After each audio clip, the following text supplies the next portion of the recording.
Hello everyone, welcome to another lecture of general medicine where I make a dreadful, boring, difficult to learn topic easy to do. And for that, I shall be referring to a very useful resource, which is this Mind Maps book for general medicine by MediStudy Go.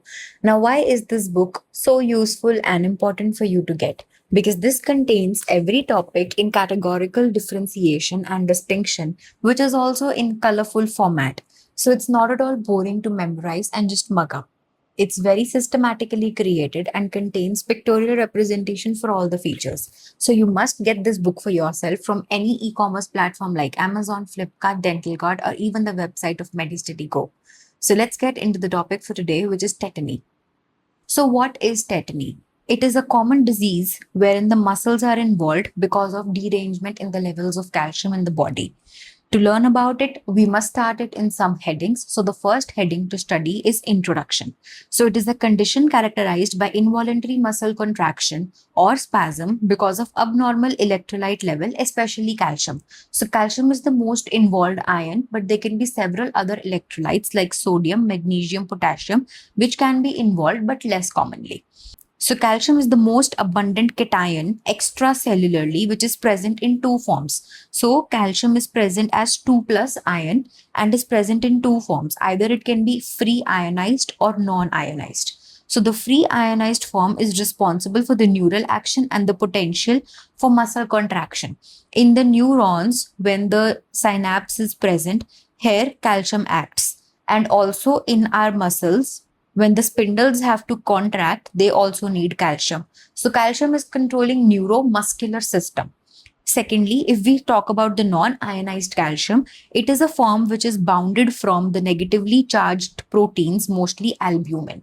Since calcium contains two positive charges, it is going to bind to albumin protein, which is negatively charged. So this is bond form of calcium, which is not free for any action. So if calcium, which is free, ionized form, which is free, is going to decrease. It is going to decrease the action of the nerves and the action of muscle, which leads to tetany. So coming towards the etiology of tetany, it can be because of first foremost, which is hypocalcemia. Either the calcium is actually low or it is not being absorbed because of vitamin D deficiency. So there can be D deficiency, there can be excess excretion of calcium, or there can be hypoparathyroidism, because if parathyroid hormone is low, there is going to be less calcium, less vitamin D. Secondly, there can be other electrolytes which can be involved, like less of magnesium, less of potassium, and less of sodium. There can be malabsorption syndrome, where calcium is not being absorbed from the food the person is intaking. Kidney failure, where there is excessive excretion.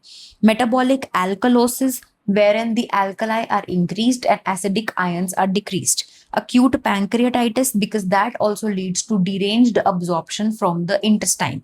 Lastly, there can be some medications like diuretics and beta agonists, which also promote the excretion of calcium and decrease the serum presence of ionized calcium. So these are the etiologic agents which are involved in the causation of tetany. When we know what are the etiologic agents of a disease, we need to know how the disease is progressing. So what is the pathophysiology? Coming to the pathophysiology of tetany, what happens is that any etiology or alkalosis will cause the decrease in free calcium levels in the blood. So as we saw that albumin is something which is negative. If suppose albumin quantity is more and there is metabolic alkalosis. In alkalosis, alkali content is more, so the pH is high. Now this high albumin is going to bind to a high quantity of free calcium. So the free calcium in the body, the net amount of free calcium, ionized form, is going to decrease.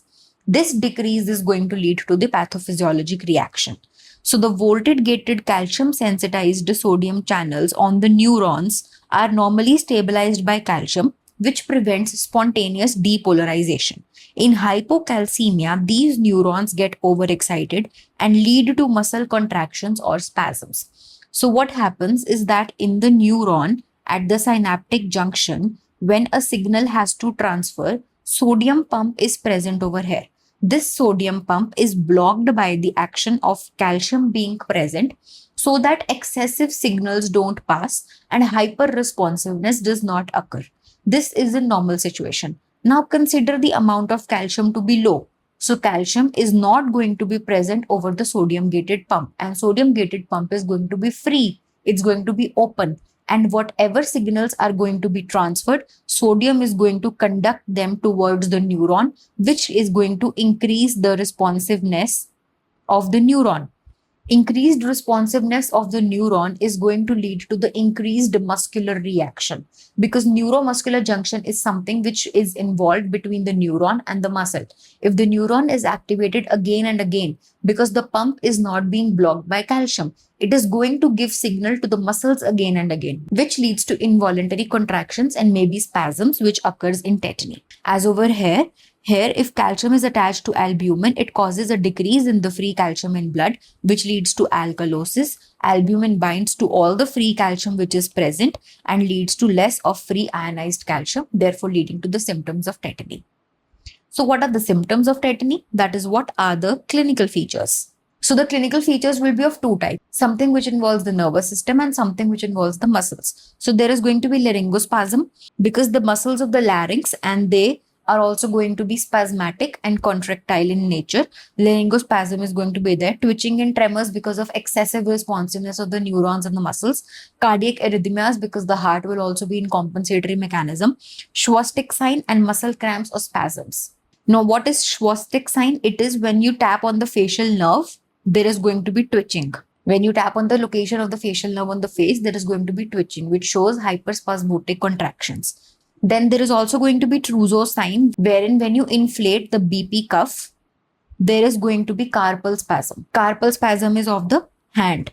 Then there is going to be carpopedal spasm, tingling or numbness, because the neurons are going to function more, which is eventually going to lead to tingling and numbness in some areas. Now, once we know what the disease presents like, we need to come to a confirmatory diagnosis, which is done by a lab investigations or the diagnostic test. First and the foremost is going to be serum calcium level, which is going to be decreased, that is less than 8.5. And a situation of less than 8.5 is known as hypocalcemia. But a situation less than 7 is going to lead to tetany, which is going to be a severe disorder. Then we can do ECG, because if muscle reaction is going to be less, tetany is going to be there, heart muscle is also going to be affected. So arrhythmias can happen. Therefore, we need to perform ECG. Then serum levels of vitamin D, PTH, albumin and other electrolytes will be checked for, because they can be contributing towards the decreased calcium present in the serum. After we know the diagnosis, we need to treat the patient. The ideal treatment is just to restore the level of calcium. So the general measure includes to decrease the metabolic alkalosis, which means we need to increase the acidic content. So we increase carbon dioxide in the body by telling the patient to breathe into a paper bag. Because if you breathe into a paper bag, you are going to breathe out carbon dioxide and you will inhale carbon dioxide. So that is going to lead to some acidic content in the body and reduce the metabolic alkalosis, so that albumin frees up some calcium in the body. Secondly, there is going to be supplemental oxygen so that there is no hampering of the breathing. Then IV calcium gluconate is given to restore the balance of the calcium. Vitamin D injection or tablets can be given is the cause for the decrease in the calcium amount. Then magnesium supplement is required if that ion is less. And lastly, dialysis can be needed if the kidney is excreting more of calcium and kidney is deranged. So this is how we can study the topic of tetany. Other than this, we also must know some dental considerations, wherein such patients can have an increased risk of spasms and contraction of the muscle during the treatment. So you must be careful. And also they have a chance of getting laryngospasm. So you must be aware and the patient must be told about this beforehand. So this is how you can wrap up the topic of tetany in under 10-15 minutes just by watching this one video. And whenever you're doing any topic, you must solve some questions so that you can test your knowledge for what you studied and also get a hang of what type of questions can come. For example, this flashcard, what is the emergency treatment for tetany? It shall be to give intravenous calcium gluconate so as to restore the levels of calcium. Then which of the following symptoms is typical of tetany? Bradycardia, jaundice, polyuria or muscle cramps? Obviously it's muscle cramps, because that is how tetany acts, because of decreased amount of calcium in the blood. And where to get these questions from? It's very easy. You can log on to the iOS App Store or Android Play Store and get your app for MediStudy Go, download it and view all the resources like mind maps, notes, videos, flashcards and MCQs on one app.